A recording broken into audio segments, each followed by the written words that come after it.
The average business has a profit margin somewhere between 7.5 to 10%. Stop and think about that for a second. You get similar returns to an index fund, but you actually have to work for it. If that's the case, what's the point of starting a business anyway? The point of starting a business is to beat the market and constantly increase and preserve the equity in that business. If you beat the market, you get good cash flow, and if you increase and preserve the equity, you get the option of selling that business in the future. This is how you get rewarded for all that time, effort, and risk. The big question is, how can you simultaneously increase profit margins, but also increase and preserve equity? Luckily, we have a two-in-one solution, and it's called the brand.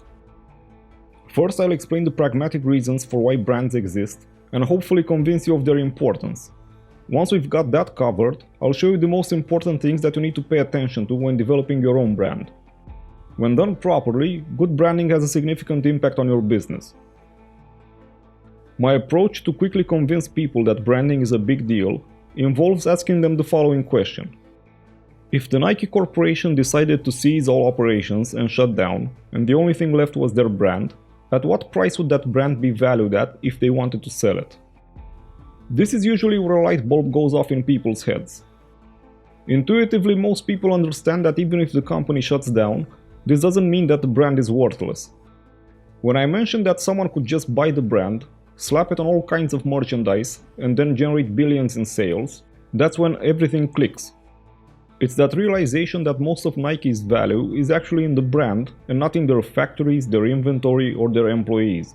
Sure, all those things matter, and they are behind this value, but they all operate under the umbrella of the brand. From the perspective of the customer, they are invisible. The brand isn't. If a competitor bought the Nike brand and continued the production at his own factories and with his own people, nobody would even notice. But if Nike dropped their brand name, but secretly continued making the same products, nobody would buy them anymore. This is why an intangible thing like the brand can be worth billions. If my example didn't convince you, here's a direct quote from a Coca-Cola executive that tells a similar story. He said that if Coca-Cola were to lose all its production-related assets in a disaster, the company would survive. By contrast, if all consumers were to have a sudden lapse of memory and forget everything related to Coca-Cola, the company would go out of business. What this quote does, which I realize that my example does not, is to showcase the importance of the consumer's mind in all of this. From my example, it might seem that the name and the logo by themselves are worth billions, but it's actually the space that they occupy in the consumer's mind that's worth this much. The consumer's mind is like real estate in a very expensive neighborhood. If you manage to own a piece of that real estate, that's going to be worth a lot of money. Now, before you get your hopes up, I'm not here to teach you how to create the next Nike or the next Apple. That takes decades of work and hundreds of millions spent on advertising. As mentioned earlier, what I'm hoping to achieve with this video is to show you that branding is important and hopefully convince you to take advantage of that in your business so you don't leave money on the table. Let's start with baby steps by defining the brand first. There are countless definitions and none of them are perfect, but if there's one that you should always remember, it's this one. The brand is the sum of all the mental associations that exist inside the consumer's mind about a company or a product. While this definition also doesn't do it justice, I like it a lot because it enforces a certain way of thinking that could lead to positive results. For every action that could affect the brand, like redesigning a logo, changing a slogan, or just doing a new advertising campaign, it forces you to ask the question, what mental associations will this create? These associations can be positive or negative. By asking this question at every step, you are forced into a pattern of thinking that will allow you to filter out many bad ideas that create negative associations. I know this seems like common sense, but if you look at some of the campaigns for the big brands lately, it seems that the people working on these ads have completely forgotten even the basics of branding. The brand is not something that you can play around with or experiment with. You can do that when you're a startup, but once that brand is established and it has enough positive mental associations, you have to treat it very carefully. It's these positive mental associations that give the brand value and create what's known as brand equity. This is in fact the real topic of this video. Brand equity is what allows you to sell your products at a higher price than your competitors. Brand equity is also the reason why Apple does this. Machete don't tweet. Can you guess why? It's all about control. They spent tons of money and they carefully crafted their brand for decades. Not only do they know that the brand is not something that they should be playing with, but they also know that they can't risk tarnishing the brand by giving people a centralized place to voice their complaints and create negative associations in other people's minds. Can you imagine if Apple tweeted something about the iPhone and thousands of angry people responded by complaining about Bendgate or AntennaGate or whatever gate? All of this in front of millions of other people who are potential buyers of Apple products. That type of damage could destroy their brand equity and nullify millions spent on advertising. Obviously, they can't stop the backlash from happening just by not being active on social media, but at least it doesn't happen on their doorstep where millions of people can see. When it happens in a more decentralized fashion, which allows them to do some damage control and make the problems seem smaller. Apple doesn't need higher brand equity generated by social media. Their brand equity is already high. What they need is control so they can keep it that way. They have so little to gain from social media, but so much to lose, that they don't even bother with it. Hopefully by now you'll agree that branding is a big deal and shouldn't be ignored. Now let's look at the mechanics behind it so that you can apply them in your own business. Let's start by answering the obvious question. Why are consumers willing to spend more just because of this brand equity? I somewhat addressed this briefly in a previous video about the elements of value pyramid, but we'll quickly look at it again. The reason why it happens is because of the customer perceived value, which says that a customer is willing to pay a price that is equal to the value that he perceives. The brand plays a big part in the customer perceived value equation. If you increase the brand equity, the customer perceived value also increases. And this allows you to increase the prices because now the customer is willing to pay more. Okay, that's cool and all, but it still doesn't answer the why. Why does good branding have this effect on the customer? Because what a brand does, which is somewhat unique, is that it provides elements of value from multiple layers of the pyramid. A brand can give functional, emotional, and even life-changing elements of value. As research already established, there is a high correlation between the number of elements of value provided and profit margins. If you're in a very competitive industry, there's only so much functional value you can provide. Basically, by not doing branding, you're ignoring a good number of elements of value. And by not providing these elements, you're leaving money on the table for others to take. From this perspective, it's illogical not to do branding. Now let's dig a bit deeper and see what elements of value does a brand actually provide for the consumers and the reasons why they choose certain brands over others. First, a brand helps identify the source of the product and who takes responsibility for that product. If a consumer has to choose between a no-name car and a car from a big brand, he will always choose the branded car. If that car breaks down, he knows who's responsible for it. For this reason, white label cars never became popular. I don't think anyone would be comfortable going on a cross-country trip in a car bought from Joe's Cool Cars that are totally not imported from China. The second thing that a brand does for a consumer is that it offers a guarantee, a promise, a commitment from the producer. If we continue with the car example, you know that if you buy a branded car, the owner of that brand has a stake in it.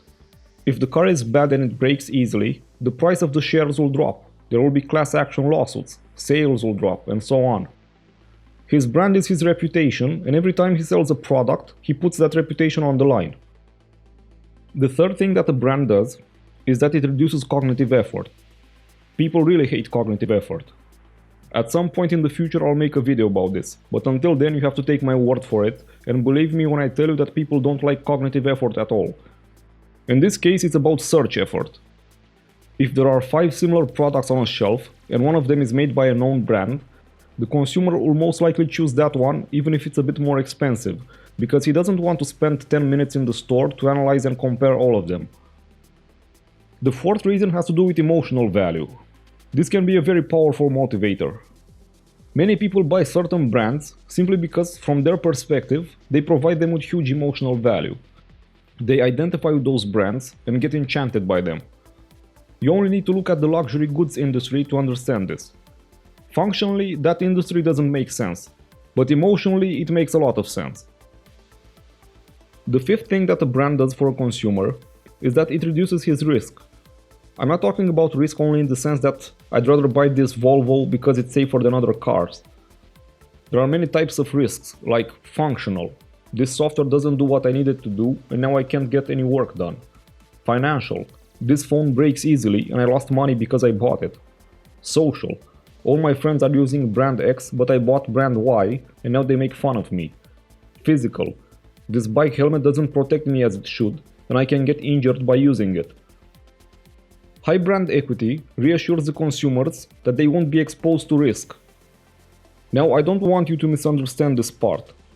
For example, when a guy falls off his bike and he has his helmet on, it's not branding that prevents his skull from cracking, but good engineering on the part of the helmet designer. Good and consistent engineering reduces physical risk, and in time, this creates brand equity.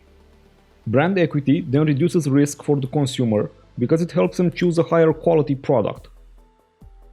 As you can see, good branding can provide a lot of value for the customer, which is why it increases the customer perceived value and allows you to price your products higher. Now the question is, what can you do as a relatively small player to increase brand equity? Let's break it down into components. There are two groups. The group that you can control is the image and personality. This includes name, logo, slogan, packaging, mascot. The group that you can only influence, but never really control 100%, includes associations, awareness, familiarity, loyalty, preference. Now here's the good news and the bad news. The good news is that nowadays you can get a decent brand image and personality for a reasonable price. The bad news is that you have to get it right the first time. If you don't get it right, and during the years you build up some brand equity, at some point you might have to do a rebrand. There could be multiple reasons for that. Maybe your brand image does not reflect the type of value that you provide, which makes it hard to increase your market share. Maybe it's just outdated. Maybe your competitors simply have better brands and you need to step up your game. Whatever the case may be, a rebrand is likely required at some point if you aren't careful to get it right the first time. The problem with rebranding is that it's going to be disgustingly expensive. I don't mean that in the sense that you'll have to hire a branding agency that will charge you a lot of money. The most expensive part is actually educating the market. You'll have to spend obscene amounts of money to reach your customers and inform them that you've changed the logo, the packaging, the slogan, the website, the colors, and so on. God help you if you also change the name. You'll have to pray that they're okay with it, and then you have to spend more money to make them get used to this new brand while trying to keep all the positive associations from the old brand. The moral of the story is that it's better to invest early in the brand and make sure you get it right the first time. Maybe it won't be perfect, but at least try to make it good enough so that you don't have to change everything at once in the future. Every time you provide value to your customer, that value gets tethered to your brand. If you don't have one, there's nothing to tether the value to. Now let's look at the things that you can't control but you can influence. Loyalty and preference are a bit tricky. They depend on many factors: the quality of your product, the customer service, the points of difference, and a bunch of other things that basically boil down to be a great company. There aren't any shortcuts here. Sure, there are some tactics that certain industries use to trick people into some sort of low-effort loyalty, but these are theatrics that don't generate real brand equity. Focus on being a great company, and loyalty will follow. Associations, awareness, and familiarity can be, let's say, cultivated with proper advertising. It's not going to be easy, it's not going to be fast, and it's not going to be cheap, but it's doable. My next two videos will be about advertising, strategies, and media planning, and I'll explain more when I get there. In the meantime, I'll leave you with the following advice. If after watching this video it crossed your mind that you should go out there and spend some money on advertising to build up that brand equity and create those cool mental associations in your customer's mind, please don't. Not while you're a small player. You simply won't have the budget to influence things significantly. Instead, focus on the things that you can control, like the brand image and personality, and just being a good company. Pay someone to do the brand image for you if necessary. But beyond that, don't start spending money on ads that focus only on branding. There are more important objectives that you should focus on, like increasing sales, market penetration, or buying frequency. You'll have years to slowly build up your brand equity brick by brick. There's one exception to this rule though. If you're a small entrepreneur and you only operate in your local area, you could probably build your brand equity in that area without breaking the bank. Big brands usually develop strategies that must work on a national level. As a local that knows the market, you can get more personal and have more insightful ads, which will make you more effective than them. It is technically possible to build a strong local brand that can compete with or even beat the big brands for a fraction of the costs.